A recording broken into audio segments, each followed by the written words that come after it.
So, obviously part of today, we're gonna go back and do 4-2. In fact, if we finish this one, I might just start with that. Let me think.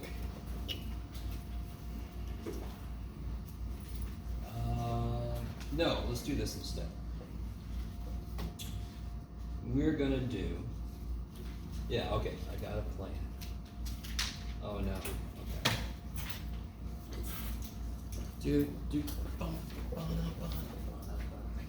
As I'm passing these out, consider whether or not you have any questions from homework or anything.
Two, maybe?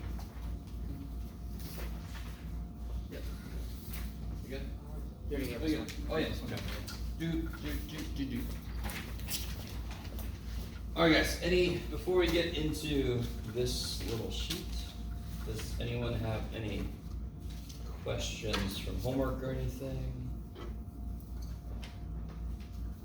I think I got the WebAssign up through 4, what is it? I think it's 4.3. Oh, is it only 4.3? I think so. Huh? I don't sell 4.2. You only sell 4.2? Oh shit. Alright. I'll check for you in a couple of minutes. Alright. Okay. So if nobody has any questions, number one, that troubles me. Because some problems are a little bit freaky. So if I get no questions about them, I'm like, well, nobody's doing this. Number two, we'll just jump right into this. So first thing I want to ask is, I think last time we didn't quite finish. Before we do this handout here, I don't think we quite finished talking about concavity.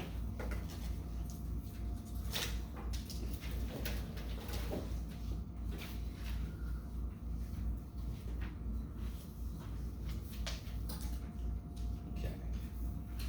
So let's say I've got, can somebody remind me, does anyone remember? I know there's like a weekend between us and when we talked about this. Does anyone remember what the hell that means, concavity?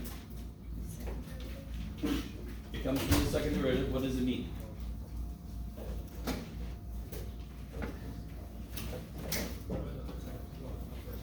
Say again? That's first derivative, that's slope, right? What does concavity lead to graphically? Does anyone remember?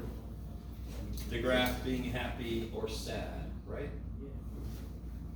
Cup something.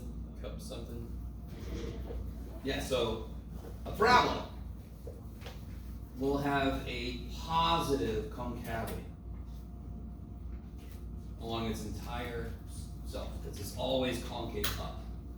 Cup up means it would hold water, yes? Cup down means water would come off the back. So let's investigate this. Let's look at a very simple example. Going into this, we know that somehow the concavity has to always be positive. You with me? That's what we just said. What's the first derivative? That's insane.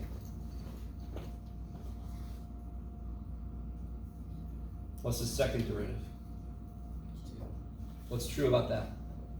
For every value of x, what's true about this? It's always positive. There you go. That matches with what we know. We know that a parabola's got to be shaped like this. It's cup up. The slope is constantly getting bigger. What do I mean by that? More positive. When it's going down, isn't it going down less and less and less and less and now it's not going down at all, now it's going up faster, faster, faster. The whole damn time, the slope is getting more positive. Yes? Is the slope positive? No. Is it getting more positive? Yes. There you go. Does that make sense? If I'm really big negative, what does it mean for me to get more positive? Does it mean I have to be positive? If I'm losing money, what does it mean for me to be losing less money? If I was losing 100 a week, now I'm losing 50 a week. Is that better? Hell yeah. Does it still suck? Yes, it's still a negative situation, but I am getting less bad. Hopefully I'm going to get here and go this way, yes? You guys are all with me. So it's like the beginnings of almost any business. Things are not good until you get established, and then you kind of make this turn, and some businesses go like this. Oh shit, our model sucks. Let's start over, yes? Okay, somebody semi with me here. Okay, maybe. So what it means, yes? You good? Thank you, Corey, I like that. He's like, let me give him a very obvious thing. So this is positive for all x. So parabola is like just your standard cup up. That is what cup up looks like. So we have polynomial functions where they have parts of themselves that look like this, but then they do this. Right, so it's got parts that look like this, and it's got parts that look like this. Yes? Can everybody do this for me? Everybody do this for me? Everybody do this for me? Okay, I like it. That would be couplet. And it would be, F double prime would be positive the whole way. Do this. The new one is now cup down. F double prime would be, now do this. You see there's a point where one stops and the other takes over. Yes? That point is the inflection point. That is the equivalent, sorry, go ahead and put your hands down. I appreciate everybody holding it for one. When's this guy gonna say? I really want this to make nothing but sense. If I have a function that is going up and then it starts to go down, we call that point the maximum, the local maximum. Yes, we give it a special name because something special happened there. If I have a function that's cup up and then suddenly it starts to be cup down, that point where that changes, we give it a name because it's a special place. It's the inflection point. And that's a word I know you've heard in the news somewhere. You've heard somebody talk about an inflection point. You just didn't necessarily stop and realize it was a calculus word. Right? You'll hear it a lot when they talk about the economy, employment. In fact, I've heard inflection point used all over the place, sometimes in the wrong way, but we'll be okay. So what's going to happen with this function then? What would you predict is going to happen with this function? What's going to happen to the concavity? Can anyone trace it out for me? What's an execute function look like? Yeah, it's like this. This would be concave what so far? Concave down. Then it goes like this, and then and what's this now? Concave up. And of course, what's this point right here where it switches? What exactly is that point? And what exactly is it for this? For a cubic, a normal cubic. Where's that happen? Zero. Okay, so what's the first derivative? What's the first? What's the first derivative? There you go, Jeff. That's insane. What's the second derivative? 6x. What is the critical number for the second derivative? 0. Beautiful. Why? That's where the second derivative is. 0. Kick ass. Critical numbers. How do you find them? So far, we've talked about first derivative set equal to 0 or where it's undefined, correct? Second derivative, how do you find the critical numbers? Same damn way. First derivative. First derivative, critical numbers are where what might happen. First derivative, critical numbers, where what might happen. Change of sign. For the first derivative, be less specific, be more visual. What could happen there? It could turn, so there would be a logomax or a logomin. Critical numbers, first derivative, possible locations of a max or a min. What method do we have to check? The sign diagram, right? The pluses and the minuses, yes? You guys with me? A little bit? Okay. Second derivative, all the same shit. You find the critical numbers the same way you did. You make a sign diagram the same way we did. Yeah, so let's do this for here.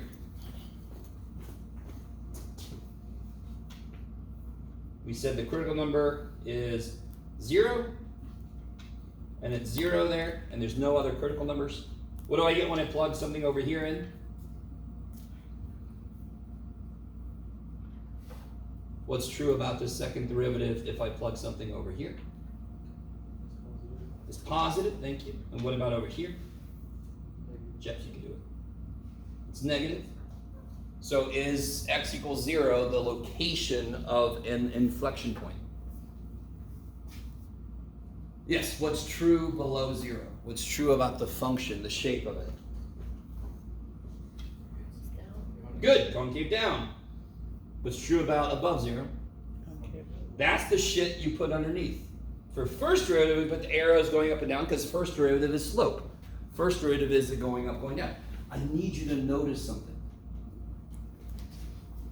Is concave up, sorry, Jeff, is concave up going down or up? Couldn't it be going either? Are you guys with me? Okay, so this specifically only talks about the shape, the curvature. It doesn't have a clue if it's going up or down. It could be either one. It's not relevant. Say again? It's not really relevant to the question. Good. Second derivative specifically only looks at the shape it's taking on. It could take on the shape going down. It could take on the shape going up. Are you with me? First derivative, total control of is it going up or down? Yes? You guys agree? Because first derivative is slope. Okay, I love it. Let me stop for a minute. Okay. So if I were to, now of course we already know what x cubed looks like. It does, what's it do below 0? To the left of 0, it does have a concave down shape. And then right there, the concave up shape takes over. Yes? Okay, I like it. How you guys feel about this? That is all second derivative focuses on is if we know it's going up. Now watch this, watch this, watch this. Let's do this. I'm sorry. Did I take that away too quickly? So you guys are looking. Okay.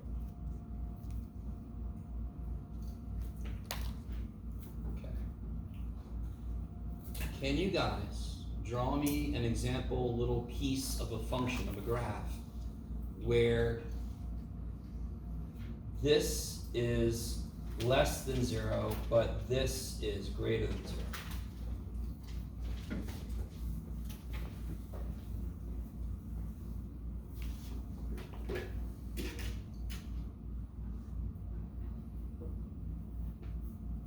I don't need a whole graph, just need a little piece where that's true. A little piece of a graph, of a function where that's true.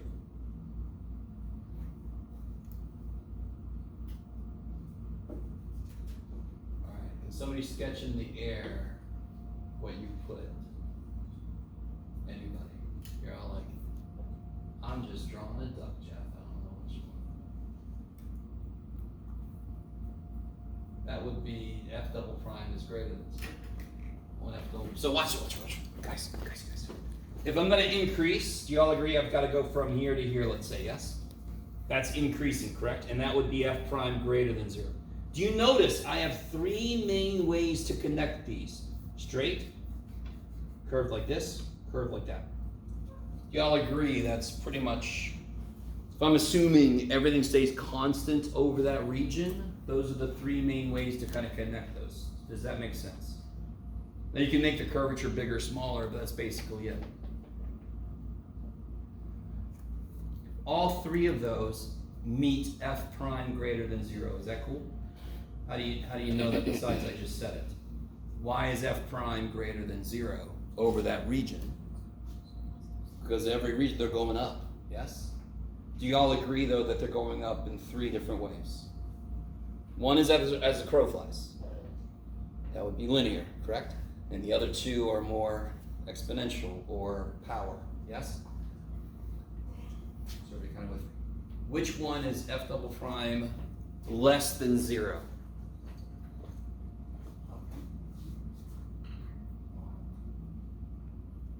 What would this be? Is this part of cup up or part of cup down? That would be f double prime greater than 0. This is part of cup down. Cup down is this. Any portion of that is cup down. Any portion of that is cup down. Do you guys see what I'm saying? That's cup down, that's cup down. That little piece right there, that's cup down. Okay. This is cup up. Any portion of this is cup up. Any piece of this is cup up. Okay, maybe. Do you see the difference here? This is kind of like going up slowly and then going up faster. This is going up fast and then slowing down. Now think about what I just said. If the second derivative is negative, the rate at which I'm going up should be decreasing. Holy shit, let me say that again. I love you guys so much. I really want you to understand this, not just memorize this bullshit. You gotta understand it. If I take a derivative, and my derivative is negative, what's happening to the function I took a derivative of? If I take a derivative of a function and I get negative, what's the function doing right there? No, don't overthink it. It's just going down. Okay. If the function I took a derivative of represents the slope, then that means that that slope is decreasing over that, yes? So here, do you agree with me that isn't the slope decreasing over this region? If I connect the dots this way. That's why that's f double prime less than 0. Do you have to drill down? No, can you all see that as part of a cup down? This would hold water. This, the water would just go right off, yes? Okay, maybe. I'm gonna try. I can't remember that. I can't remember my yoga well enough. Cat and cow, is that what? No, cat. I don't remember what it was. Okay. You know what I'm talking about? No? Okay. Because one of them's arched and one of them is bowed, yes? Okay.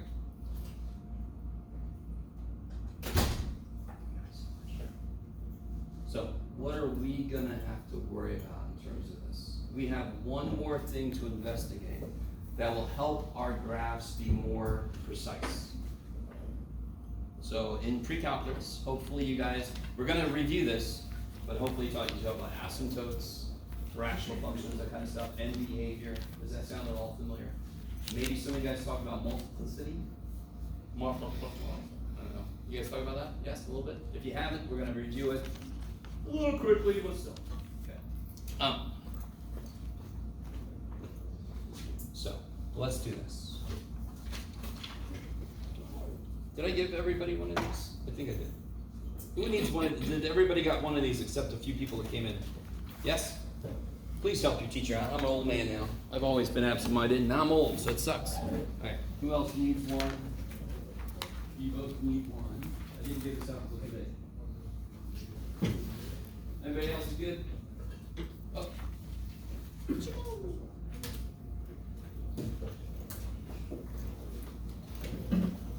All right, let's take a look here. We're gonna do this one on the back together for two reasons. It's a little harder, and my printer decided not to finish printing now, right? That's the square root of x cubed. You guys with me? We're gonna do the one on the back together, and then I'm gonna make you guys do the one on the front. I can't make you do it if you don't want to do it. What am I gonna do? Right? But it'd be great if you did. So we're gonna look at number 2.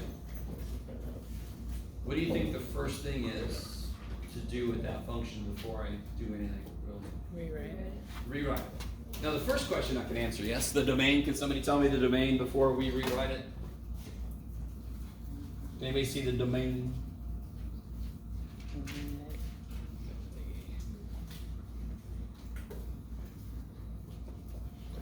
What's really the only function in there, to be honest? It's the square root, yes?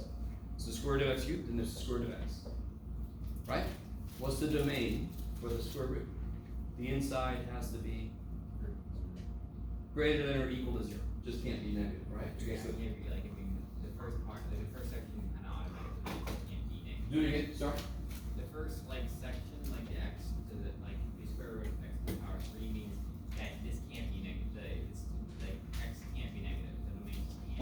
one also says that. Oh, yeah, that can't be, oh, right, in there too. Alright, you guys with me? I need you to understand, when I'm talking about domain, I don't give a shit what the parts are doing to each other.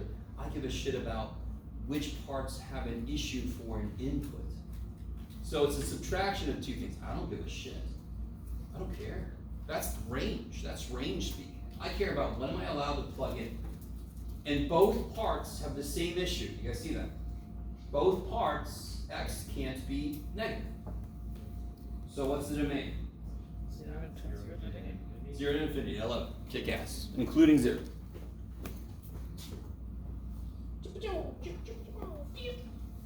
How do I rewrite this into better form here? X to the third. Who is it? Didn't hear it, sorry. X to the third to 1/2. X to the... 1/3. 1/3. Or 3/2. Real quick. A square root cuts things in. That's Square root cuts things in half. A cube root cuts things in. I'm only going to get a 1/3 power if I see a cube root. Do you see a cube root out there anywhere? Do you see a cube root? Nope, I only see a couple square roots, right? So what should be the bottom of both parts fractions? 2, because I'm cutting things in half, multiplicatively, correct? The root is on the bottom like most planes. Don't come at me with potatoes now. Just the powers are different for both, yes? The bottoms are going to be 2. Are you guys with me? They're both square roots. Roots are on the bottom. So this will be x, there's a 2 on the bottom. What's the power in the first part? 3. Holy shit. And then minus 3x 1/2, because the power's 1. Root on the bottom, power on the top. Root on the bottom, like most planes. Power on the top. You with me? I mean, I'll take points off if you don't write it correctly, but if you do everything else right based on that new function, are you guys with me? You'll get the rest of the points. Does that make sense? Very often you've made your work harder, so I'll at least give you points for the rest. If you do it all correctly, you guys, I need you. So if you wrote x to the 2/3 and you did all the work based on that, the problem's going to look a lot worse than I intended it to. But if you do it all correctly, I'll give you points for all that. You will only lose points for miswriting instead of 3/2. Is there a Okay, maybe. Obviously, if you rewrite it wrong, part B will never work. Yes. I'm going to assume we can all do this. Can you guys take a minute, make sure you can do this? Go ahead, take a minute, make sure you can get part B to work. Such a teacher thing to do. I said we do this one together. Look at me.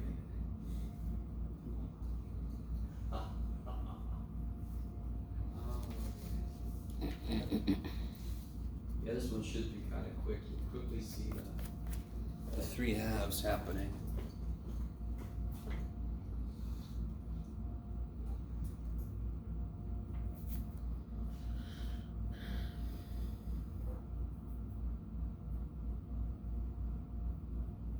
Is that cool for a first step?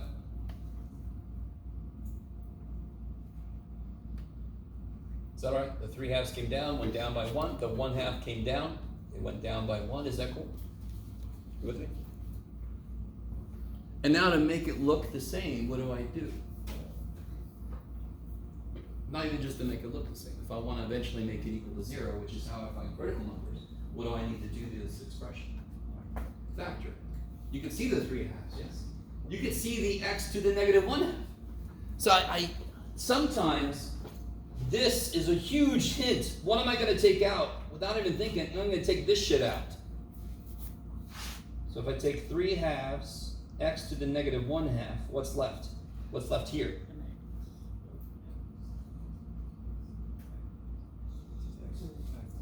A whole x. 1/2 minus negative 1/2 is 1/2 plus 1/2 is 1. And what's left here? Yeah, because I took all this shit out, so it divided by itself is 1, and then we got it. Yay! Past Jeff did that right. Or I had Wolfram Alpha do it for me. One of those two. Let me stop for a minute. Okay, so on the grand scheme of things, that wasn't as hard to factor as some of the other stuff we've seen. What two things do I look for to find all of the critical numbers for f prime? They equal to 0. Either derivative is 0 or undefined. Anyone tell me where the derivative is 0? At 1. And that's it. That's the only value that makes the derivative 0, because what does the value of 0 do? Make everything else 0. If I plug a 0 in, what would I get? No? For 0 minus 1, sure. But what the shit is this? What does that mean? What does that mean? 0. Where is it? No, where is it? Negative. Negative power. So where is this? On the wrong On the side. frickin' bottom. So when you throw a 0 in, what do you get? A location where it's undefined. Yes? So what makes it 0? 1. For damn sure 1 makes it 0, right? When I plug a 1 in, 1 minus 1 is 0 times I don't care is 0, yes? When I try to plug a 0 in, the bottom's 0, because it's to a negative power. You can see that. So that's a really easy place to make a mistake, because your brain goes, no, it's x to a power 0. 0 makes it 0. Nope, it's a negative power, makes it undefined. Okay, I love it. If the x minus 1 was to a negative 1/2 power, then 1 would make it undefined, because that would be on the bottom then. Okay. So the critical numbers are, if I make this 0, I get x equal to 1. If I make this undefined, I get x equal to 0.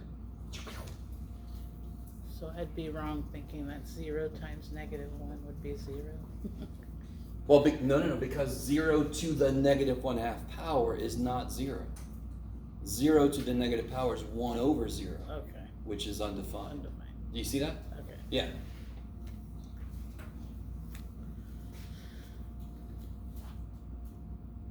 Alright, so now to make a sign diagram, it's just a number line. What do I put on it?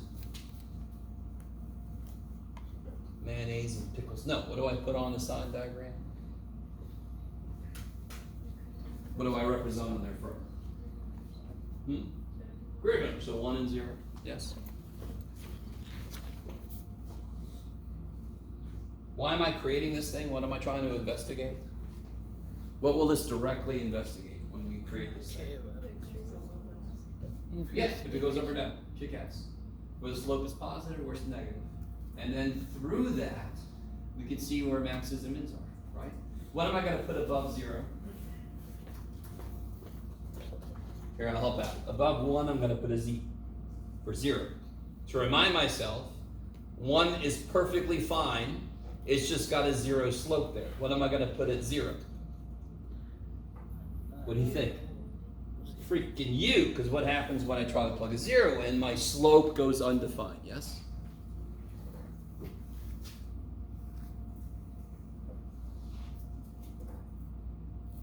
The domain is 0 to infinity, so just to really make sure that future me understands that, I'm going to cross this shit out. Everything starts here, yes? Is that cool?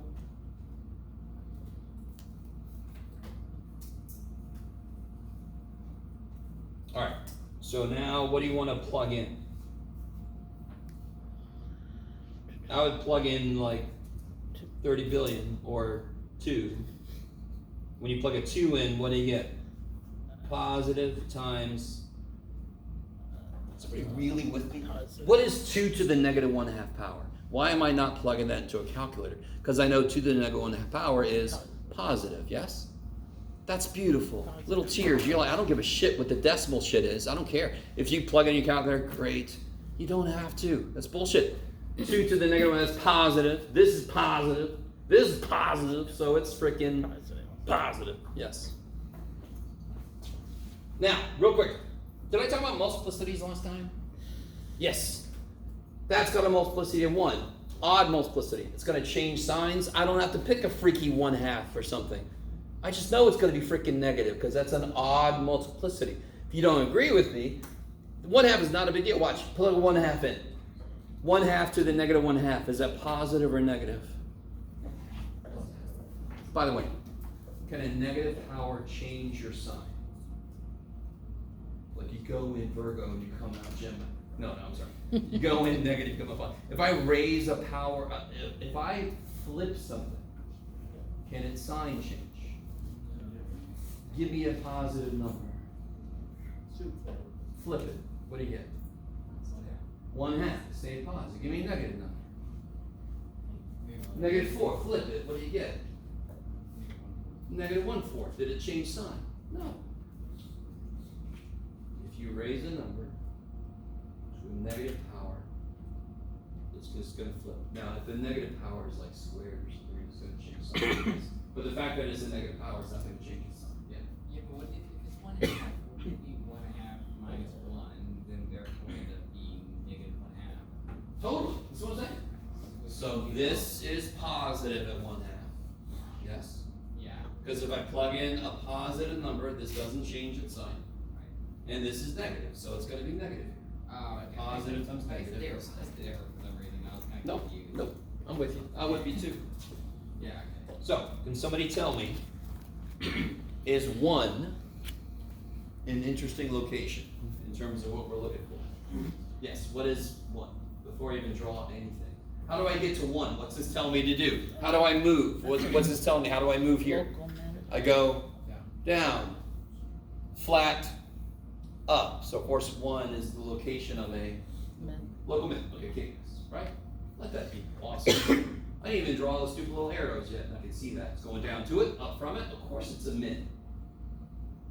Now 0 is freaky as shit.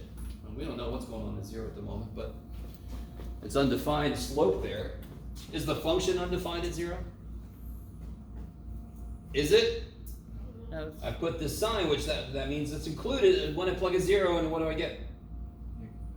min. No. What's the square root of 0? 0. Minus 3 times the square root of 0? 0. 0. I get 0, correct? So the function is cool at 0. The slope is infinite. Does anyone have an issue with that? What's the square root function look like if I graph it? What's the graph of the square root look like?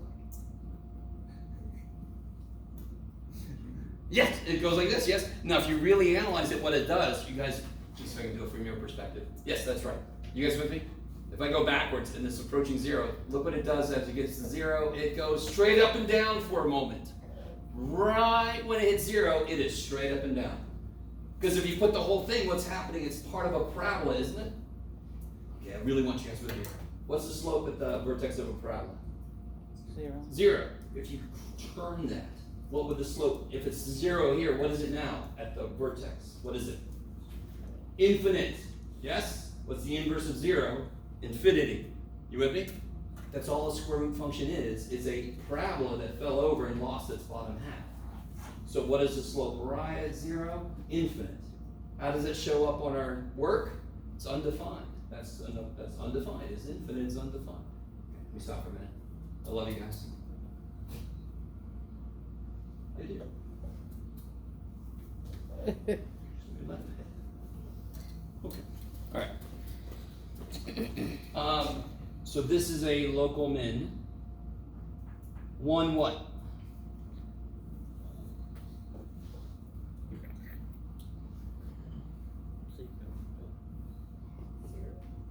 Definitely not. I don't want to know the slope. I already know the slope is 0. I want to know where the point is. Whose job is it to tell me where the function is at an 2. input?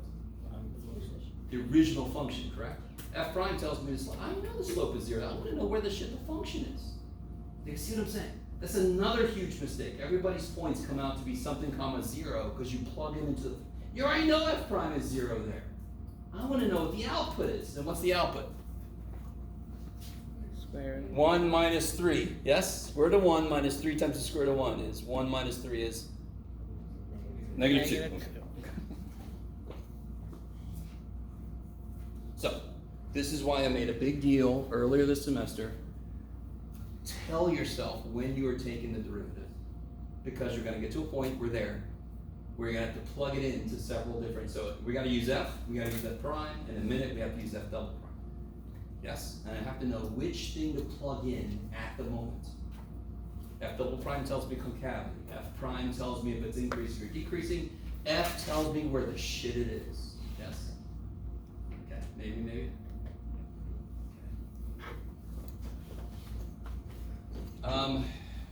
Intervals, where is it decreasing? Between 0 to 0 1. to 1. That's easy. Where's it increasing? One One to to infinity. infinity. I like it. Are there any local maxes? We don't know. No, there aren't. We would have found them, and we didn't, so there are none. Okay.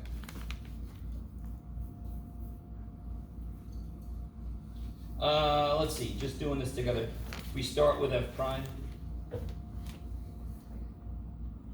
And we do the derivative. What rule do I have to use primarily here? What rule do I have to use? Product. Product, kick ass. Is this function times this function. You guys see that? That is product. On the way, I might have to do other things, but the very first thing I think is product. So I need the derivative of this times that plus this times the derivative of that. So I need the derivative of this. What's the derivative of this? Half. Good. Negative 3/4 x to the X to the 1 half. negative 1 minus 2 is. Negative That trick always frickin' works. When you take the derivative of x to a power, take the top minus the bottom, put it over the bottom. Negative 1 minus 2 is negative 3. Put it over 2. You're done. Or you just subtract 1 from negative 1 half. You should be able to do that, yes? But it's a nice little, we do a lot of these, yes? We do a lot of this shit. Might as well have a little shortcut, save a few seconds. Adds up. Uh-oh, you trying to call somebody? Okay, times this, and then the next piece is gonna be easy, yes? Plus this, and what's the derivative of this? 1. This one, yes. How do I factor this? Take out 3. Which power are we gonna take out? X to the what? Negative 3x, because you always take out the lower power. What number am I gonna take out? The smaller number. Negative 3/4. See if you guys follow this. You guys ready? Some guys are so excited. So I'm gonna take out negative 3/4 x to the negative 3/2. So the first piece is easy as shit. I took this out, so of course this is left. Yeah. Yes? Took this out, so this is left. Woohoo! Plus. Well, I'll put a plus for right now. Sure. I took out a negative 3/4. So okay, here we go, guys. Here we go. Here we go. I need you to be able to do this. If I take out a negative 3, I'm dividing by negative 3, correct? 3 divided by negative 3 is negative 1. Okay. If I take out a 1/4, I'm dividing by 1/4. What's dividing by 1/4? Multiplying by 4. You guys with me? So when I take out a power, if I take out a negative 3/2 power, I end up adding 3/2. But if I take out a negative 3/4, I end up dividing by 3 and multiplying by 4. Yes? Because I'm dividing that shit out, and I divide fractions by multiplying by the reciprocal. So, 3 divided by negative 3 is negative 1. 4 times 1/2 is 2. I left all this space on the bottom for no reason. And then, what happens to this? X to the 2. 1. negative 1/2 minus negative 3/2 is negative 1/2 plus 3/2 is 2 over 2 is 1. So when I divide out something with a power, I'm going to subtract the power. If the power is negative, I'm going to actually end up adding, yes? What's negative 1/2 plus 3/2? 2 over 2, 1. So it's x to the first power. Let me rewrite this a little bit better. Inside I get x minus 1 minus 2, yes? Where am I at? X minus 1. Something went a little funky.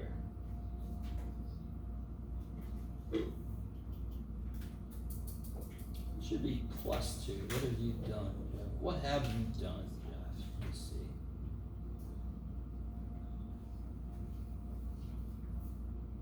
Oh, You're not, wait a minute. yeah, -2. Alright, give me a second, guys. Yeah, okay, that's supposed to be there. X minus 1. Yes, I made a mistake. Let me see. Or else Fast Chuck made a mistake here. I'm curious. Alright, let me see. Sorry. That is -3/4, that's right. And then this is plus that, because this derivative is 1. That makes sense. But take out -3/4. This is x. Where do you go? Yeah, x minus 1 plus. And then if I take a -3/4 out of this, I do get negative 2x to the first. Yeah. Oh, I'm being silly. I think. Let me see. Yeah. Oh yeah, I am being silly. Okay, sorry. I've caught up to myself. X minus 1 minus 2x. Which is? What's x minus 1 minus 2x? You guys with me? There's the negative 2x. What's x minus 1 minus 2x? What's x minus 1 minus 2x? What's x minus 2x? Negative X. Negative x. Then I can take a negative out, yes? If I take a negative out, it makes this positive, and then we get where we're supposed to be. I like it. I just kept forgetting there was an x here as I was looking at it. So it works out beautifully. Okay. Now again, just to remind you guys, I'm always going to tell you what the second derivative is supposed to be. So if you get a little lost here, let it go. Come back to it when you get a moment. Make sure you get the rest of the problem done, right? Because even if you can't do this, you can get the critical numbers because you know what the right answer is supposed to be. So what are the critical numbers?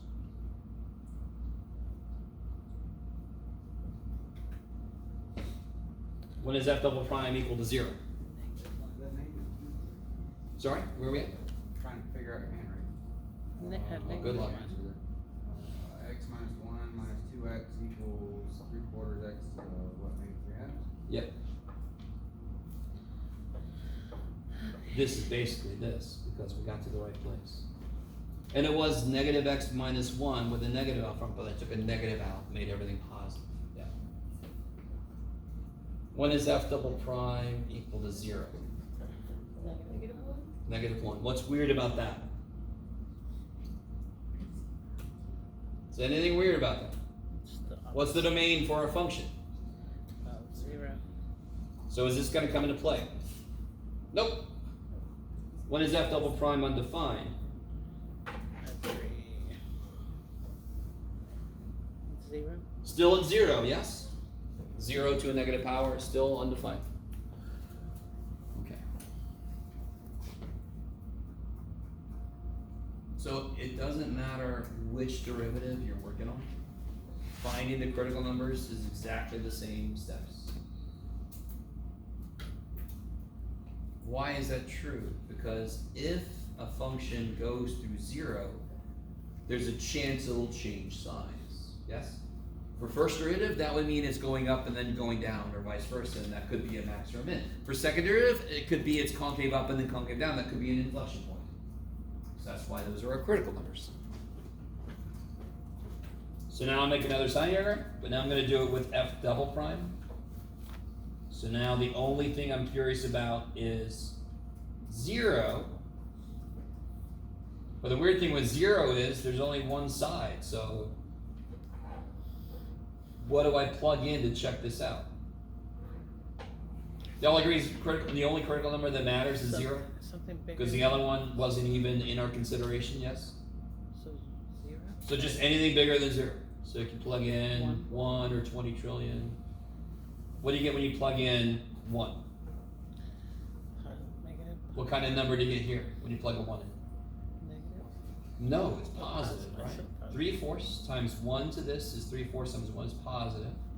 1 plus 1 is Positive. positive. Positive. Does it ever change concavity? No. No. So it's eternally concave up. So underneath you can do that. Does that mean it's going to look like a parabola? No. It could look like a piece of it, yes? Just like screw only looks like a piece. It never comes back, yes? It just always, but it's always concave down. Okay, maybe. Let me guess. Are there any inflection points here? Where would the inflection points be? When the concave changes. Yes. If I had a minus and then a plus, that would be an inflection point in the middle. Okay, maybe. So equivalent to finding maxes and mins for f prime. Same thing for f double prime. If I see negative and then positive or positive and then negative, that's an inflection point. Okay. So this function seems quite tripedelic. So, can somebody help me out with the intercepts? What's the y-intercept? We'll start off with the easy one.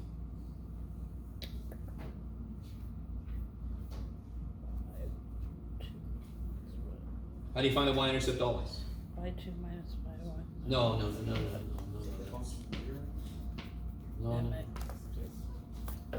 How do you find the x-intercept? You make y0. How do you find the y-intercept? You make x0. So what happens when you make x0? What output do you get?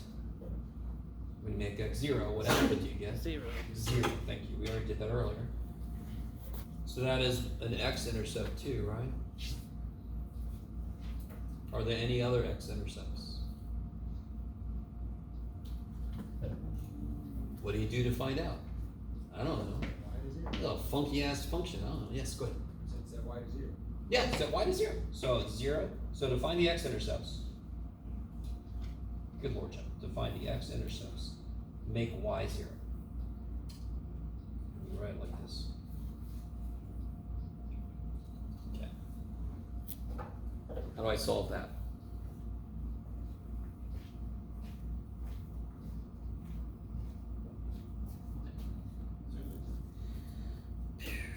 We're going to have to take out x3 half. Yeah, I mean, come on. How do you solve that for 0? When you have multiple x's and none of them are raised to a first power, what do you have to do? Try to factor it. Yes, try to factor it. Always. Holy shit, always. If it's not linear. If it was linear, I could just solve for x. Who gives a shit? The minute x has a power that's not just 1, I think factoring. Yes? How do you factor that? x3. You guys know. What do you take out? The one that has the smaller power, yeah? So what do I take out? X to 3 halves. No, the smaller power. Oh, half. Yes. Yeah. And then you have half. Wait. 1. How many Negative, x's you got left? You had 3 halves, you took a half of them, so now you got, negative 3. no. 3 halves minus a half? 1. Yeah, a whole 1. Minus, take the x to the 1 half out, what do you have left over here? Negative 3. 3, okay. One of these we already knew, correct? What x-intercept did I already know? 0, 0. Sure enough, what happens if x is 0? You do get a 0 output, yes? All right, what makes this 0? 3. 3. There's an x-intercept at 3. So the x-intercepts are, we just recovered 0, 0 like we knew we should, and we also got 3, 0. Okay. So, real quick, I don't want you, all right, when you're in the midst of calculus and you get into freaking second derivatives and the funky ass teacher's talking about if functions happy or sad, whatever the shit, and you're like, what's going on right now? You start to forget old stuff, or you start realizing old stuff still works, like factoring, like, setting things equal to 0, finding intercepts. Those never change because they can't. The last math course I took had an equation with about 13 variables in it. If I wanted to know the w-intercept, you know what it did? I made all the other variables 0, because that shit works forever. That's just a constant mathematics. Yes? I don't care how many dimensions you live in. You want this intercept, you make all the other variables 0, because that's what it means. Okay. Let's see, what else we got? We know everything else. Yes, okay, we know everything else. So, let's see. I know, let's plot points. 0, 0, 3, 0. Those points kick so much ass. What other points did we find? What were the friends we made along the way? What other points did we find? 1, negative 2. And what happens there? What happens there? What happens there? That's a min. So what I'm going to do is underneath it, I'm going to write min. You're going to see why. You're not just doing that to make me happy. You're not just doing that because Jeff said so. I'm going to show you why the shit you want to do that. Did we find any other points? Decreasing and increasing. Those are intervals, but I appreciate that. It's concave how forever? Concave up, correct? So I know I've got to go from here through here to here. I also know this is the min, correct? So it can't go lower than that. And I've got to be concave up the whole time. So if I start doing this shit, that's not right. That's concave down, yes? I've got to be concave up. And I also know, just to be a little more precise, what's the slope at 0? Infinite. So I can actually go straight down for just a second and then curve over. Concave up, concave up, concave up, concave up, concave up, concave up. And if I wanted to, I didn't really say here, I could figure out what f of 4 is. If you really wanted to. That would be 8 minus 6 is 2. Good job, Jeff. Shoo. And then that sort of lines up with me if I just kind of go, okay, good. So that's cup up the whole damn time, yes? I kind of had to go through a little bit. It's going to be all right, Jeff, okay. Funky little formula, yes? And it should be. It's freaking 3/2 power, 1/2 power subtracting. They're going to be weird. And so there it is. If you do that in your calculator, you're going to get basically that. That's crazy. So, what I want you guys to do, what time we got? Never enough time, Jeff. I want you to work on the backside.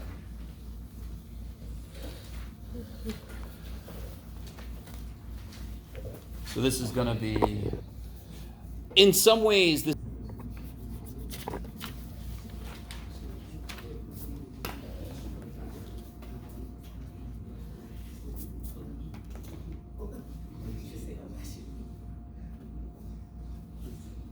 Alright, so this 3 comes down, makes it 15, 5 comes down, makes it 15, and then I take a 15x squared out, and then I factor the difference of squares.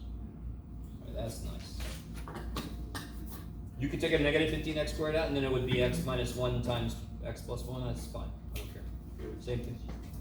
Choo! Critical numbers, easy. Polynomial, nowhere undefined. Undefined, nowhere. When is this 0 at -1, 1, and 0? Yes? So that's why factoring is so powerful. Because then I can see each piece, what makes it 0. If I make one piece 0, the whole damn thing is 0. You guys with me? Okay. So put sign diagram, put things in order.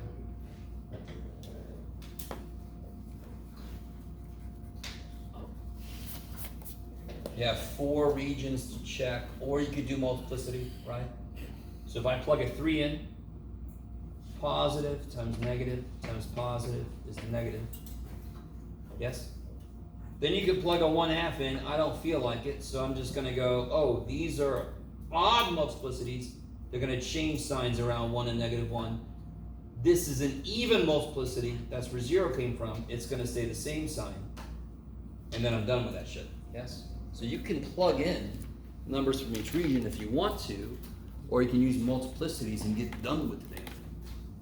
Okay, baby. Is that okay? Yes? Sure. What's the only 0 where the degree was even, where it came from? So for example, 1 came from 1 minus x. Isn't that to a first power? There's only 1 minus x, you agree? Yeah. There's only 1 plus x, so -1 came from a first power, an odd multiplicity. Where did 0 come from? Which term?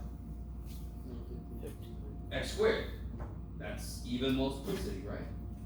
So it's gonna be like a parabola. Look, guys, if a parabola is positive here and it hits at 0, what does it do? It stays positive, doesn't it? Positive, 0, positive. Fourth power, same damn thing. Third power, it would hit and then go underneath. It would change signs. It is that simple. If the power on the piece where my root came from is odd, it'll change signs. If it's even, it'll stay the same. If you don't like multiplicity, just plug numbers in. If I plug a positive 1/2 in, this is positive, yes? This is always positive, you agree? 1 minus 1/2 is positive. 1 plus 1/2 is 1 plus 1/2 is positive. Positives are positives are positive are positive. Plug in negative 1/2, same shit happens. Plug in negative 18 in there or negative 2, you'll get negative. You guys understand? If you don't understand multiplicity, that's not good. It's really useful, but you can just plug numbers from every region. You guys understand? Yeah. Okay. It just takes a little longer, but you'll get there. Do I have any minimums? Local mins? Yeah, because if I do this, I can very quickly see what's going on. I have a min where? Negative 1. -1? Hmm? Negative 2. Negative 2, good. Sorry. I didn't hear the negative. How did she get negative 2? Like, ask her, man. Yeah, plug negative 1 where? The original. I want to know where things are, yes? I have to use the original function then. Where's their max?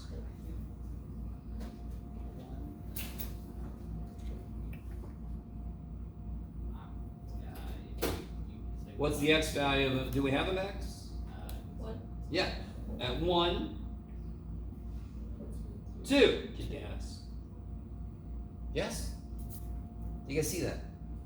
I mean, if it's going down, and then it rests, and then it goes up, that's a freaking min. I don't even have to draw these necessarily, but the drawing is kind of nice. Because then you can see min, and you can see max, easy. Yes? 0, what was up with 0?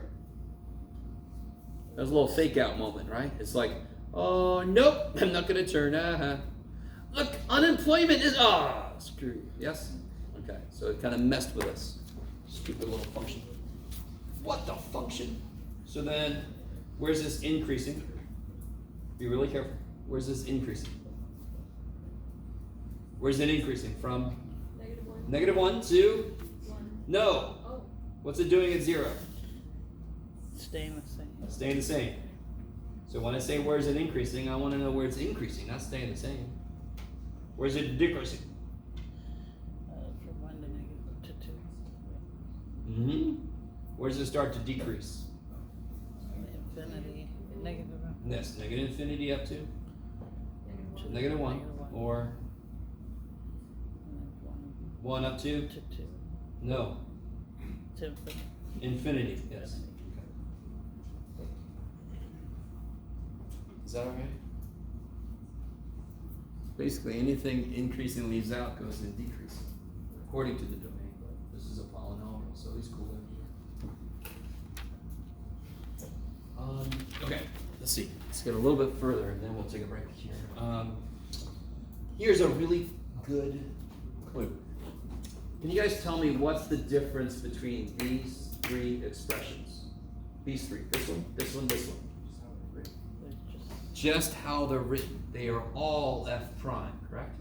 How do I find f double prime? I start with F prime. f prime. Can you tell me which one of these? They're all the same thing, yes?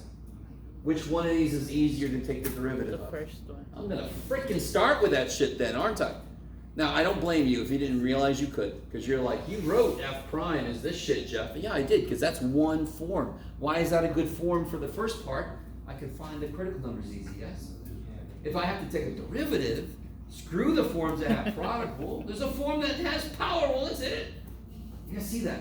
Now, it's okay if you didn't realize that. I didn't say, right? So you guys got even more practice with power, with product rule, which is never a bad thing. But I would start with this guy. So let's see if we get the same answer. What's his derivative?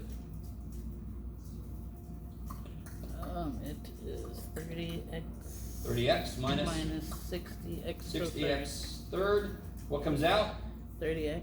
30x, and I'm left with 1 minus 2x squared. kick ass. Kick ass. Now, I could have gone further, believe it or not, but this would be gross. I'd have to have some radicals. Do you guys see this would give me how many roots? How many roots would this give me? 2. And they're each going to be a multiplicity of 1, because I could break this into 2 parts, yes? If I want to have rad 2 running around. I don't know if you guys are with me. How do I find the critical numbers? 1 is easy. What's 1 critical 0. number? Yay! How do I find the other one? Well, I can set this equal to square 0 if I don't feel like factoring it, yes? Square root And of a half. then move part of it over, divide by 2, take a, Square root of the and if half. I take a square root, what do I have to put? Plus or minus? Plus or minus. Yes. And that's where you go, oh, I did this wrong. But now you realize, since I'm doing this handout with you, that can very easily happen, yes? It is really hard to create a function where everything, all the critical points are nice whole numbers. I can make some of it good, but then the rest is does that make sense? So you're just gonna have to deal, I'm sorry.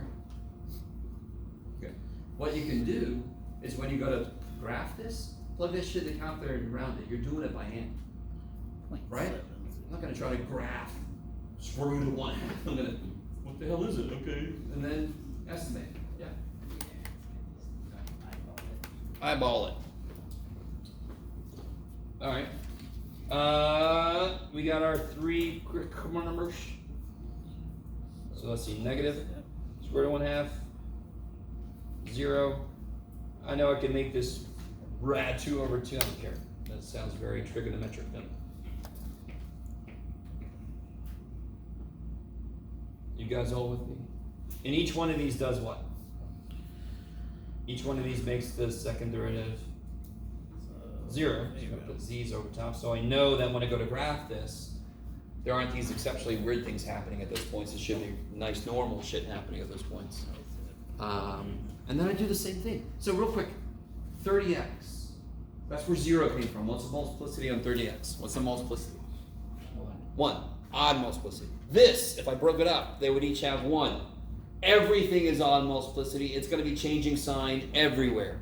So all I got to do is plug one number in. And I always choose either 0, which I can't, or some positive number.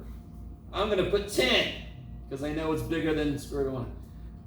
If I plug a 10 in, what do I get? Positive times, plug a 10 in. 1 minus 200.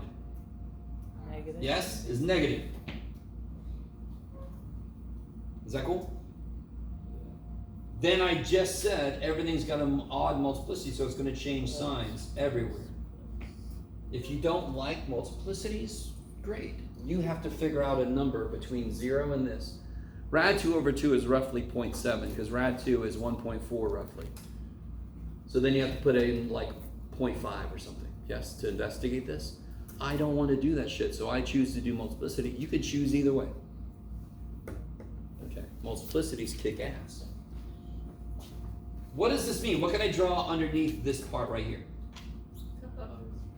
Cup up, yes, be very careful. This is second derivative. So these signs tell me what kind of cup shape it's going to take. Cup down, cup up, cup down. Do I have inflection points? Yeah. Houston, we have inflection points. The first one's going to be at, Negative yes, half. negative square root of a half. Now you have to plug it in, yes? Maybe? I don't know. Let's see, it'll be 1/2 times. But 0.7. Like 3.5 minus. Don't let me do this in my head. Can somebody save me from myself? No? 0.7. Alright, screw it, I'll do it. So it's like 1/2 times 3.5 minus oh shit, 0.35 times 30 is 1 point oh something. I would say it's roughly 2.35. I don't trust myself on that one, no. That's a lot to, oh, was it negative also? I didn't do Yeah. that. I think it should be negative 2. I don't know. Is anybody doing that? Here, watch this, guys. Let me show you something kind of cool. Something very useful. Plug it into your ring. You ready? Yes. Watch this. This kicks so much ass. Did I pick the right one? I did. Watch this, guys. You ever use this button down here? Stow. So I'm gonna put in there square root of 1/2. Can't see the screen. I know. So I'm gonna put in the square root of 1/2, and I'm gonna store it. Jeff, you gotta hit over. Hit over, get out of the square root, and then I'm gonna store it in x. So now x has that. So now look what I can do. If I have to plug that value into a function, I could just put the damn function in exactly how it looks. 5x to the 3rd power minus 3x to the 5th power, because I told the dumb calculator x was this shit. I was so off, and I'm okay with that. So 1.24. Wait, did I put a positive, damn it. It's a negative. Damn it, Jeff. So I got the positive one, 1.24. Let's put the negative one in. Are you guys at all with me or no? That's really cool, especially if your function is big, ugly thing, and you want to plug something in. You just have to store it in X and just write exactly what the shit it looks like. That kicks so much ass. I thought you could only do that in the 1 equals. Jason, for a minute I thought you were like, you said in Hawaii, but Not in the 1 equals. oh, Y equals. Oh yeah, you can do it there too. Shit, Jeff. Damn it, Jeff. You insane person. Can you store multiple variables that way? That's why you have like the alpha button and the letters above. Those are all memory locations. So you can actually store A, B, and C and then do the quadratic formula, you know what I mean? Yeah. For example. I don't know if I'd be too excited about that one, but that's all right. So I'm gonna store negative 1/2. Now watch. I did, what did I do? Oh, of course, Jeff, you put the negative inside. You are on fire. Okay, negative 1/2. And then I can go like this. Bam! Yeah. Amazingly enough, it's negative 1.24. Why was I off? I'll figure it out later. 1.24, negative 1.24. And then 0. 0. Yay. That's the real hero. The real MVP. Alright, so let's do this. Let's take a break right now. And we'll come back. We'll look at this fresh. We'll try to draw a graph from what we found. Let's come back at 10 after. And we'll pick right back up where we left off. We'll finish this problem, then we'll talk about section 4.2.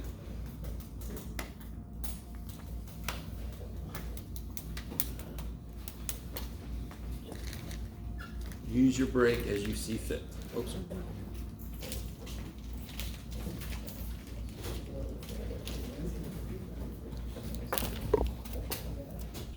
It's like a start, like an add-on that they added later after the catalog was printed. Yeah. But definitely talk to a counselor if possible. They never fund counseling.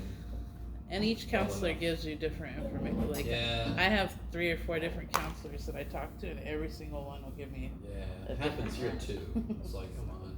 Yeah, Mesa has counseling, and ARC has. Okay, so let's get back into this. Let's see. So let's collect what we know. Intercepts. Anyone tell me anything about intercepts? How do you find the intercepts? That X is 0. Oh, okay, to find the y-intercept, make x 0, and of course when you make x 0, you get 0. So y-intercept is 0, 0. That's automatically one of the x-intercepts also. Are there other x-intercepts? How do I find it? Take this and set it equal to 0. How do we solve that? You take out Cubed out. X. I get x equals 0, which we already knew, or I get x squared equals 5/3. Is that cool to everybody? Set these equal to 0, add this, divide by 3, x squared equals 5/3, so x is plus or minus square root of 5/3, which is roughly,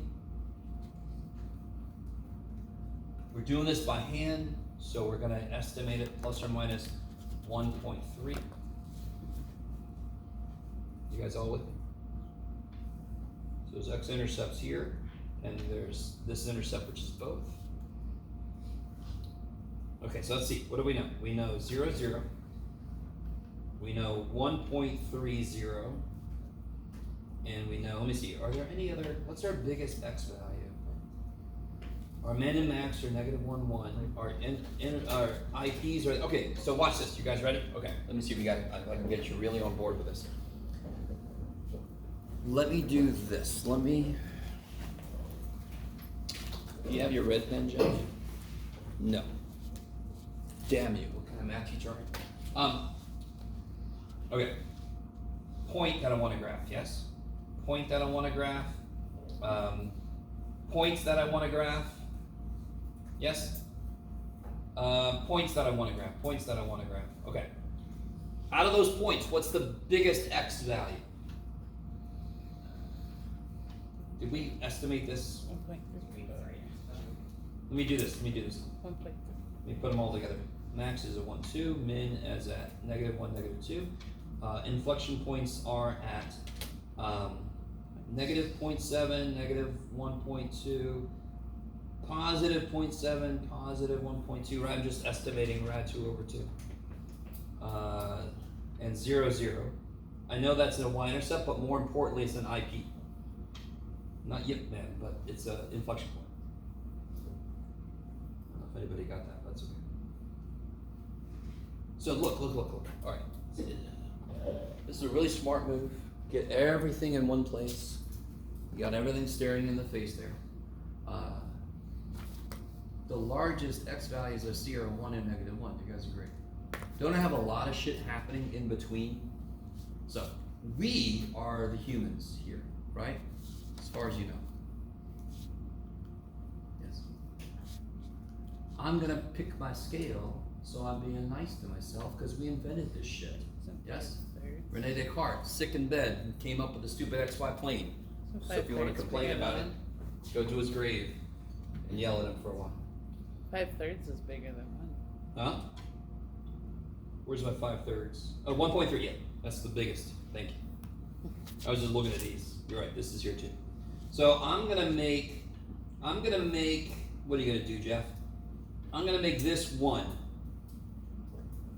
and this -1, which makes these 1/3, 2/3. You guys with me? 1/3, 2/3, red third, blue third. I don't know if you guys are really with me. Makes this 1 and 1/3.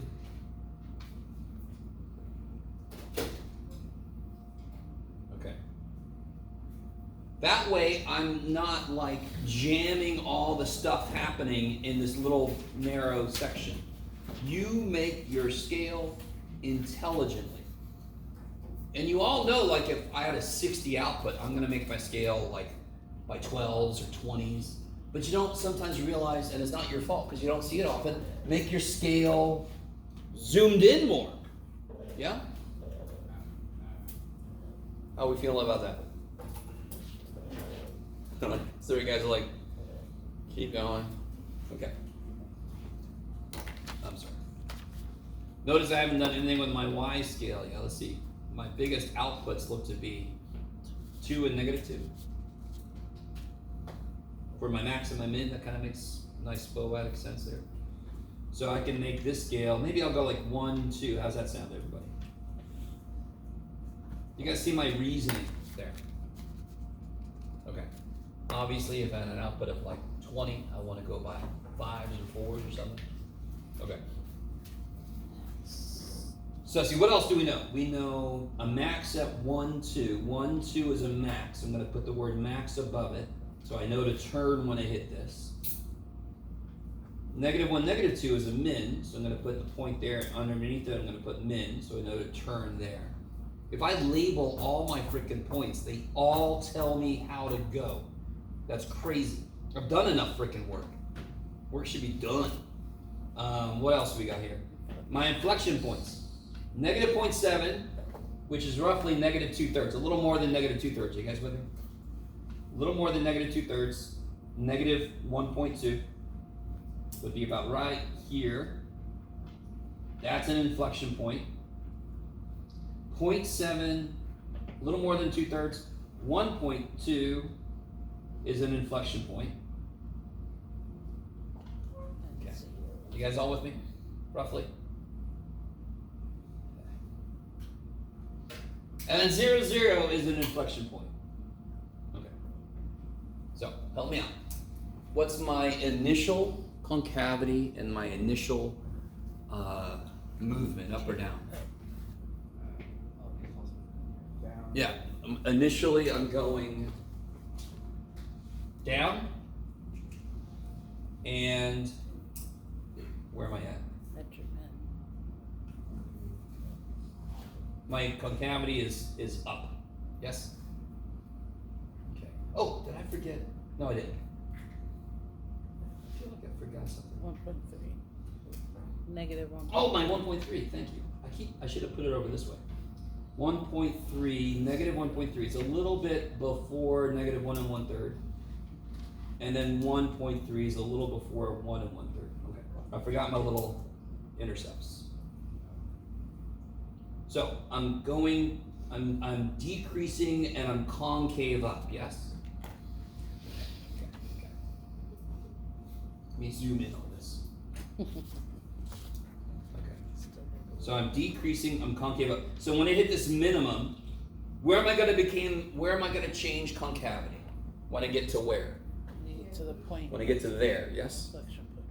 Do you guys see how it's gonna look parabolic here? It's gotta be concave up, and then it's supposed to be going down until here. That's a minimum, so then I turn, yes? So it is parabolic through there, like a really skinny parabola. Can you imagine if we hadn't zoomed out? It would have been stupid. Yeah, okay. You guys are like, well, that's stupid anyway. Be quiet. So I'm decreasing concave up, so I'm gonna be parabolic, and I overstate this. All right, so parabolic through here, bam. Then I change concavity here. What's the next place I have to get to from here? 0, 0. There. So I change concavity. So now I'm Down. going concave down, and I have to hit there. You guys with me? Do you see how every point tells me how to move? Now I've got to get there next. What happens right here, though? Concave up. I become concave up. Now what happens? Concave down. Concave down. And do you see how this is a reverse of the original, right? This is going to be parabolic through here because now I'm cupped down. Maximum. There. Tripedelic. Such a simple function, 5x cubed minus 3x to the 5th, right? I mean, there's not much going on there. But the higher degrees let all this wobble shit happen. Do you guys remember end behavior? Why is the end behavior, huh? Even the not right. What's the degree of this function from the beginning? I get it. 5th degree, it's -5th degree. Odd degrees are cubish is what I call them. Let me see, is this right from your perspective?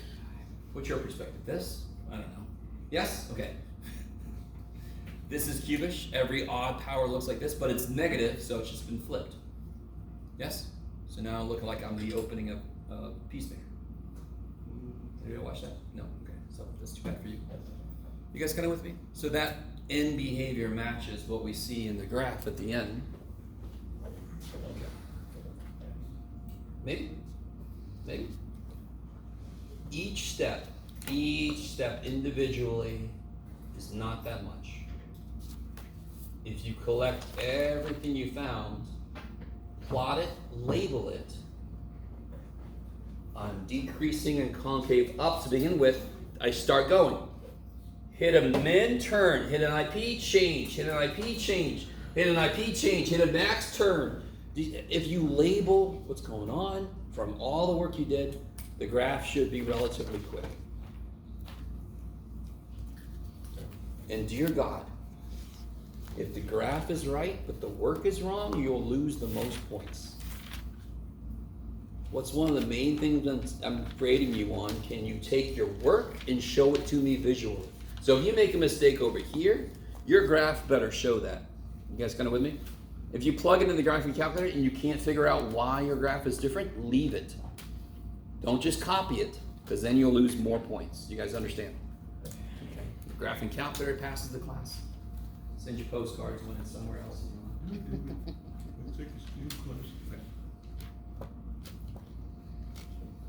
Alright, so let's do this. I want to talk about section 4.2. We're going to do more of this, by the way, in case you're like, I want more practice, because 4.5 is basically all this again, just with asymptotes and stuff.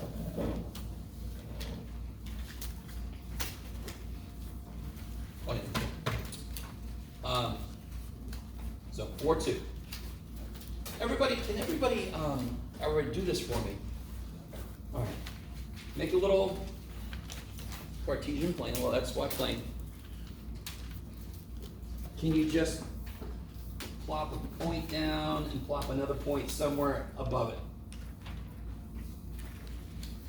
I basically did this earlier with you, but I want you to connect those points, but it has to be a function. You guys with me? So it can't like turn back on itself. It can't violate the vertical line test. Yes. It doesn't have to be inverted, so it can like process itself. You with me?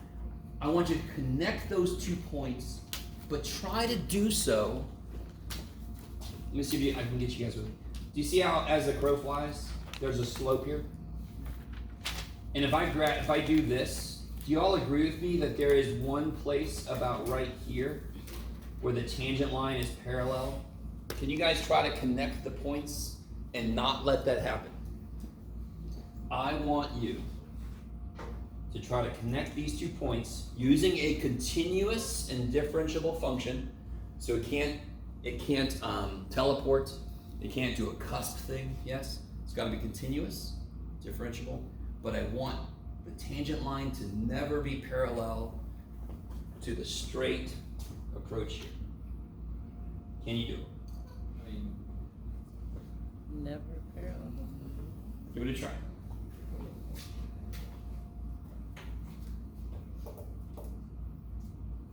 Because I know the answer. I have the answer. add a point? Add a point. Nope. It's got to be continuous, differentiable, live between those 2 points and connect the 2 points.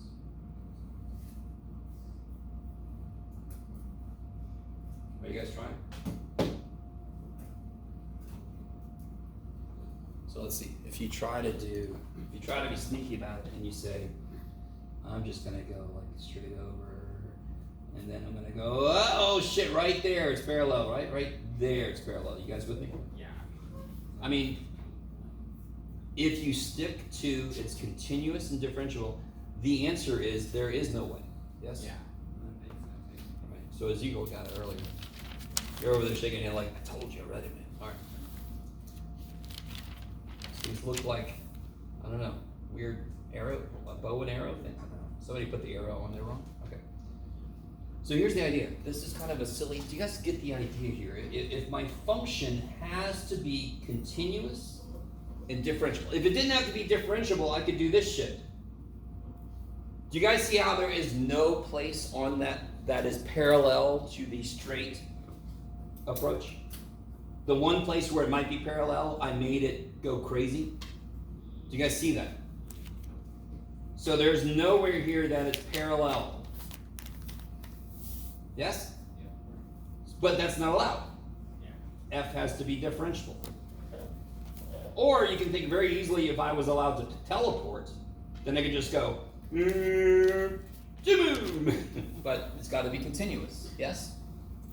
So if it's continuous and differentiable, ain't no damn way you can connect those without being somewhere parallel to going straight. Are you guys at all with me? You can imagine, if I want to go from here to there and there's a stupid trench in the way, I've got to walk around. But at some point, I'm going to be parallel to the way I wanted to go. And I'm right now thinking about my car that's sitting right over there.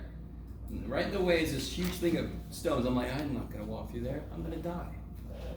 I'm gonna trip over. They're gonna find my body. And they're gonna say, "Oh, look at Math Boy. No, I don't have to fail this class. Don't be quiet." You guys all. But if so, I want to go there. I can't go, so I gotta go around. And then now I'm parallel. I'm parallel to where it would have been. I'm sorry, Scooch. You guys got with me? So you can imagine this in real life. This is called the mean value theorem.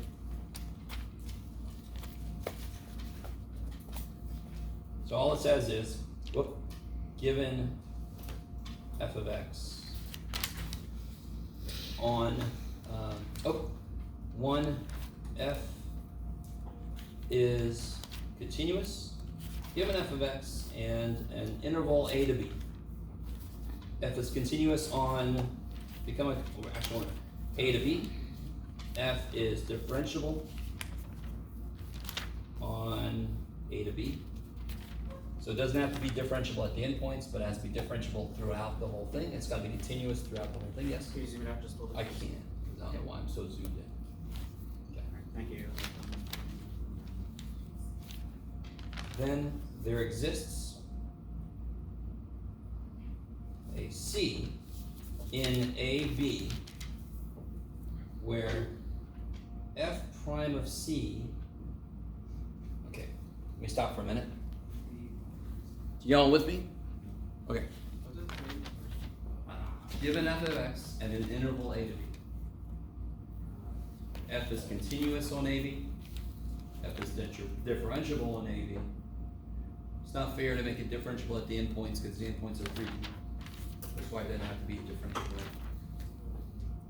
Sorry, there's a. The C element, have you guys ever seen the little E element of? No?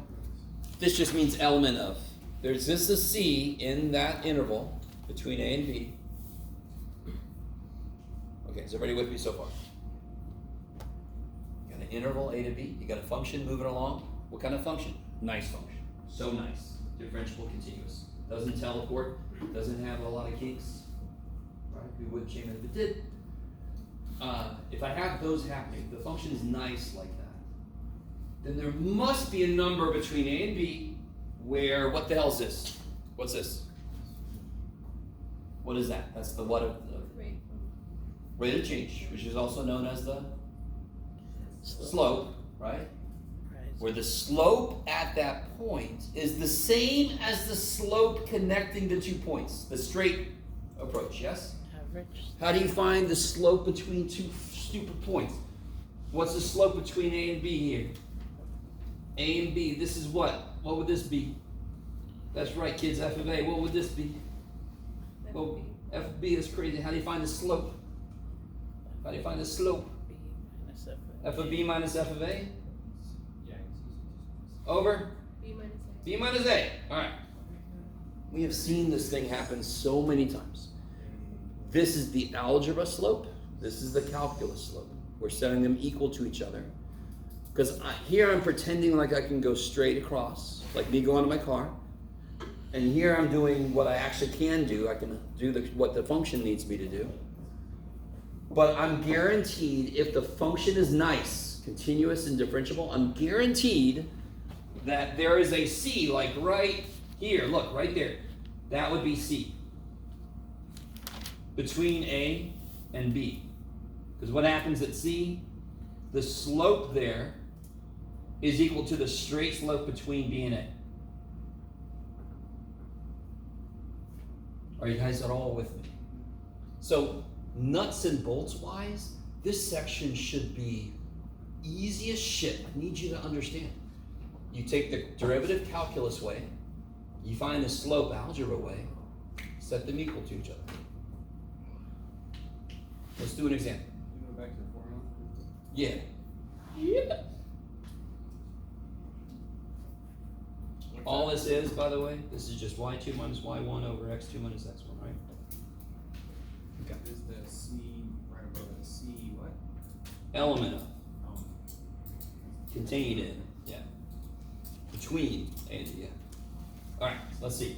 Oh, this is always exciting when I make a problem up out of nowhere.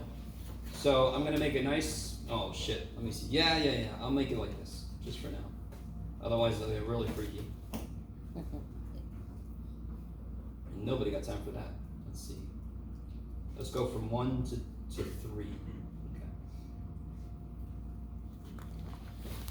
Okay. Is that function continuous on 1, 3? Yeah, because it's continuous everywhere. Is it differentiable on 1, 3? Yes, because it's differentiable everywhere. It's a freaking polynomial. Kick ass.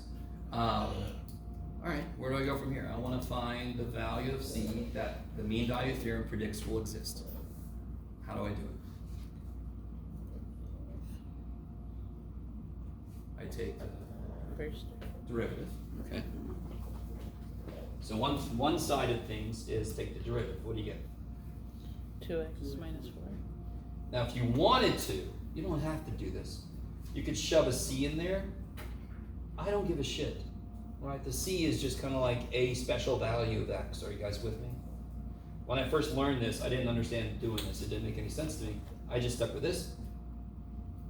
What's the other side of things? One way is calculus. Yay. What's the other way? Plug in. Algebra. That's crazy. F of 3 minus F of 1, right? Y2 minus Y1 over X2 minus X1, yes? And I want these to be equal. What's F of 3? Yes. What's F of 1?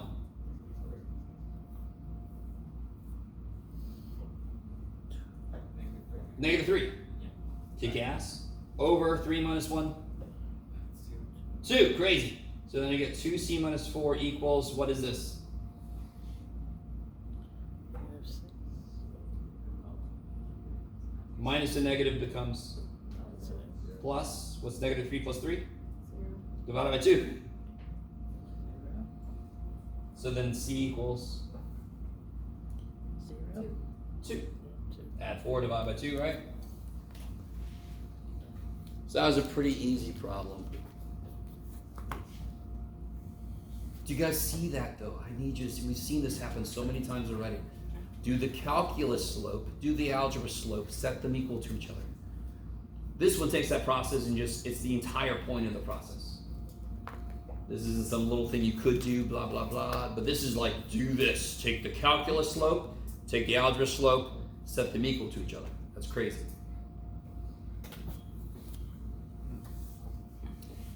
Now, somebody said something earlier really quickly. What's special about the slope we got?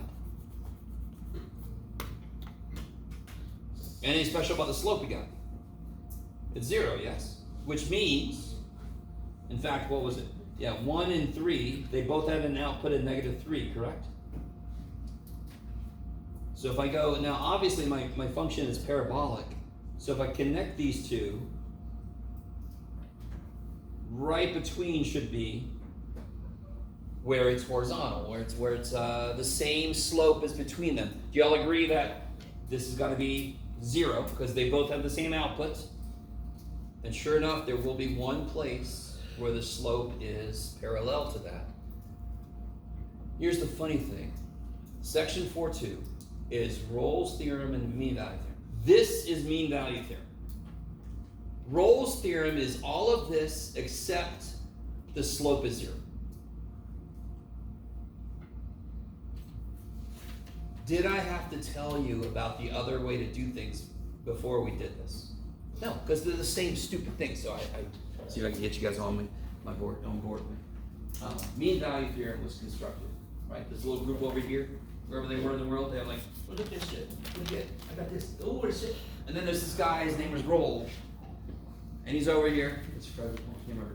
And he's doing his thing. He's by himself. He's like, nobody's real. Oh, look what I did. So about the same time, they both came up with it. Roll only looked at 0 slope, and he said, oh, if one output is across from the other one, there's got to be somewhere where the slope is 0. If I have a nice function, you guys with me? At least one place, because maybe my function does this.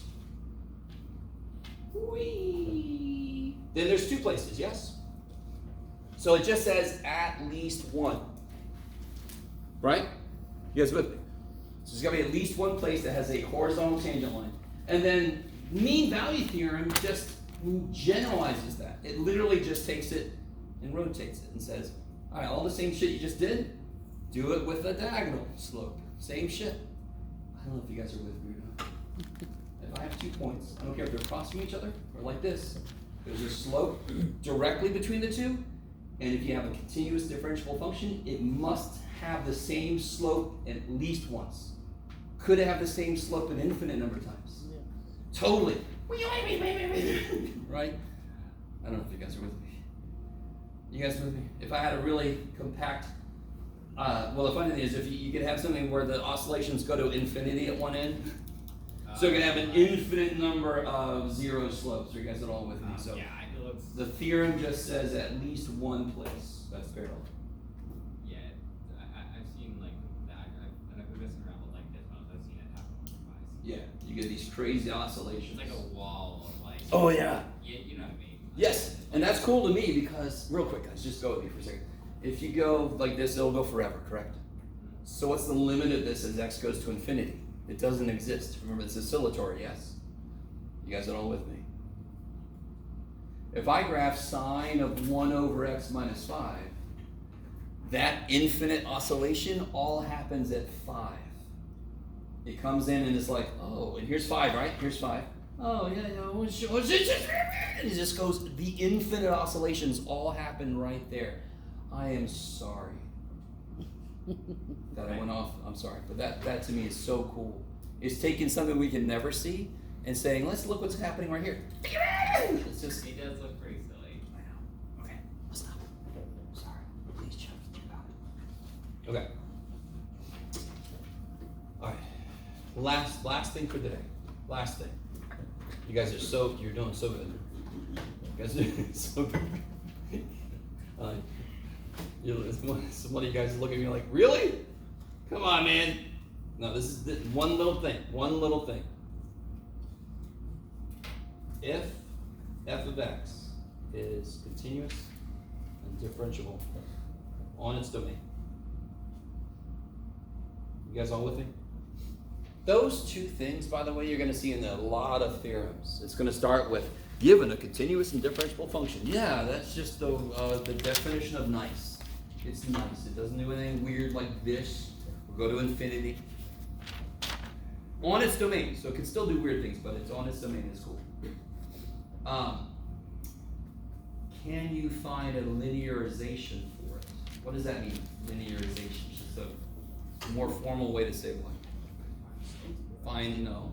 Slope is a part of it. I want to find a linearization. Equation of the tangent. Do you? The equation of the tangent. Yes, equation of the tangent line. Yes. Remember that? That was at section 310, I believe. And it was just the tangent line and a use for the tangent line. Yes. F of x and g of x. Sorry, we have two functions, and I want to know the limit as x goes to 0 of f of x over g of x. Yes. And let's say this is in the form 0 over 0. What does that mean?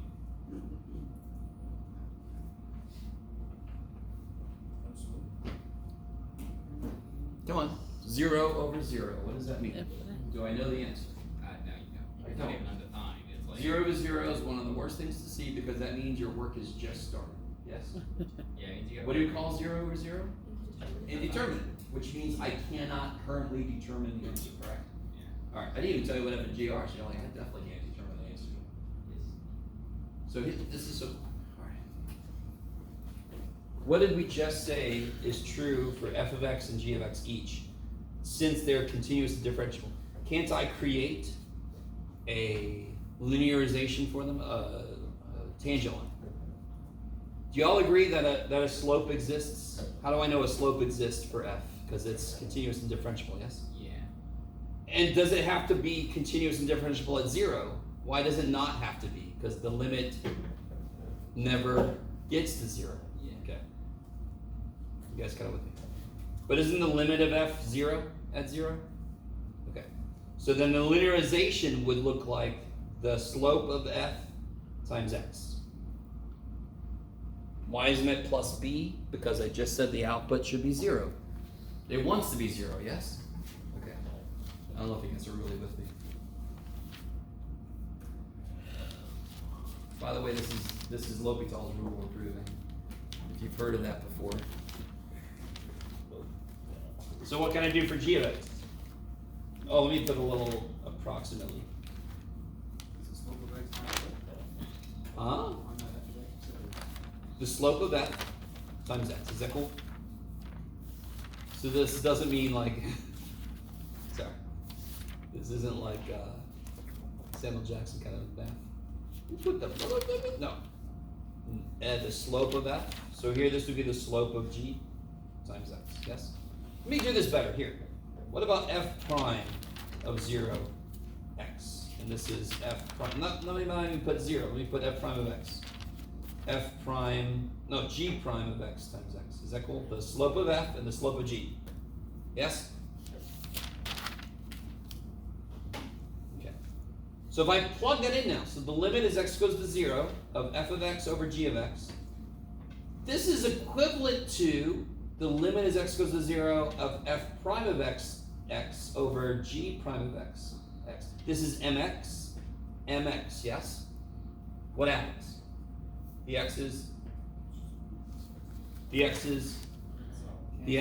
cancel. So what did we just show?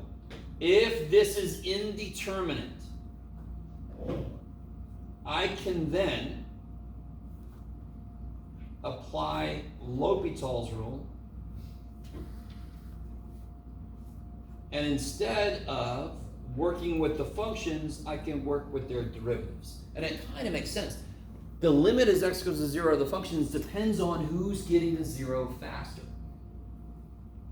If f is getting to 0 faster, the limit should be 0. If g is getting to 0 faster, the limit should be infinity. If they're getting to 0 at about the same rate, then the answer should be some finite number. I don't know if you guys are with me or not. The whole idea of a limit of a ratio is which one is going there faster. Yes? Same thing with going to infinity. Isn't that where we apply the top degree is higher than the bottom, and it does this, and that's all to do with who's going there faster. So for example, do you remember what you had to do to investigate this?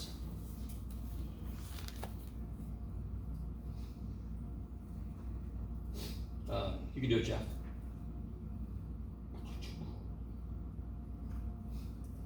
What form is that in?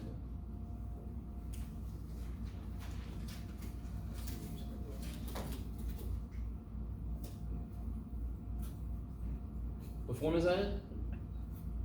If you plug a 0 in, what do you get? 0 over 0, yes? You guys with me? Can I use L'Hopital's rule then? Yes. What does L'Hopital's rule require? A ratio that is in indeterminate form. That's what it requires. Infinity over infinity works also. So what does L'Hopital's rule actually have happen?